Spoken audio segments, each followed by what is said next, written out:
காலையில் போனோடனே அந்த ரெக்கார்டிங் எல்லாமே கேட்கலான்னு சொல்லிட்டு முரளி ரொம்ப சந்தோஷமாக பார்த்துட்ருக்காரு. அத்தை நீங்களும் வரீங்களா, 2 பேரும் சேர்ந்து கேட்கலாம் அப்படின்னு சொல்கிறாரு. சரி சரி நான் வரேன் அப்படின்னு சொல்லிட்டு 2 பேருமே சேர்ந்து ஹாலில் உட்காந்துட்டு ஃபோனில் 2 ஹெட்செட் வச்சுட்டு 2 பேருமே காதில் கேட்டுட்டு இருக்காங்க. என்ன நடக்குது அப்படின்னு சொல்லிட்டு. இங்கே பாரு, இன்னும் நீ 6 மாதம் தான் என் கூட இருக்கணும், அதுக்கப்புறம் நீ என் கூட இருக்கக்கூடாது, இந்த அக்ரிமெண்ட்டில் நீ சைன் பண்ணு அப்படின்னு ராகவ் சொல்கிறாரு. அதுக்கப்புறம் நீ என் கூட இருக்கவே கூடாது, உன் வீட்டுக்கு தான் நீ போகணும்னு சொல்கிறாரு.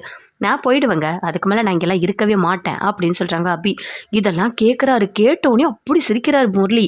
ரொம்ப சந்தோஷப்பட்டார். அத்தை நீங்கள் சொன்ன மாதிரியே அவங்க 2 பேருக்குள்ளே ஒன்றுமே இல்லை அத்தை, நான் தான் தப்பாக புரிஞ்சிட்ருக்கேன். அபி பேச்சை கேட்டு நான் ஏமாந்துட்டேன் அத்தை. உங்களுக்கு ஒன்று தெரியுமா, நைட்டெல்லாம் நான் தூங்கவே இல்லை, அந்த டென்ஷன்லேயே நான் இருந்தேன். கடைசியில் அவங்க 2 பேருக்குள்ளே ஒன்றுமே இல்லை அத்தை, ரொம்ப சந்தோஷமாக இருக்கு அத்தை எனக்கு அப்படின்னு சொல்லிட்டு முரளி ரொம்ப சந்தோஷப்படுறாரு. அதுக்கு தான் முன்னாடியே சொன்னேன் கிருஷ்ணா, நான் சொல்கிறத கேளு, அவங்க 2 பேருக்குள்ளே ஒன்றும் இருக்காதுன்னா. ஆனால் நீ எதையுமே கேட்கல, என் பேச்சையே நீ கேட்கல. அபி சொல்கிறத மட்டும்தான் அப்படி கண்மூடித்தனமாக நம்புற. இனிமேல் நம்பாத, அவளுக்கு உன் மேலே சந்தேகம் வந்திருக்கு, அதனால தான் போட்டு வாங்குறா. உன்னை கிட்ட அவள் வந்து கண்டுபிடிக்கலான்னு நினைக்கிறா, மாட்டிக்காத சரியா அப்படின்னு சொல்கிறாங்க. சரியத்த, இனிமேல் நான் கொஞ்சம் உஷாராக இருக்கேன், இனிமேல் என்கிட்ட எதுவுமே நடக்காது. அந்த அபி என்னையே ஏமாற்றணும்னு நினச்சிட்டாளா, இனிமேல் இருக்குது அவளுக்கு அப்படின்னு சொல்லிட்டு அப்படியே முரளி பயங்கரமாக ரொம்ப சந்தோஷப்படுறாரு. அவ்வளோ சந்தோஷப்படுறாரு. சரி சரி சந்தோஷப்பட்டு அப்படியே காட்டி கொடுத்துறாத அப்படின்னு சொல்கிறாங்க.